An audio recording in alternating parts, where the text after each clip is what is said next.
Balita mula sa Nigeria, mister patay ng gahasain ng 6 na asawa. Isang mister ang ginahasa ng kanyang 6 na asawa na nagresulta sa kanyang kamatayan sa isang maliit na bayan sa Nigeria. Ang biktima na isang negosyante ay residente ng Ogbadibo at kinilala sa pangalang Uroko Onoha na nagtungo noon sa kwarto ng pinakabata niyang misis. Nang mga oras na iyon, hindi niya alam na nasa loob na ng kwarto ang iba pa niyang misis. Kausap ang pinakabata nitong asawa at kinausap para sabay-sabay silang makipagtalik sa kanilang mister.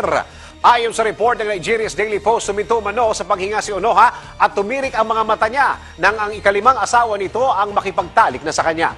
Pinaghahanap na ng pulisya ang 6 na misis ni Onoha na mabilis na nagsitakas nang malamang huminto na sa paghinga ang kanilang mister.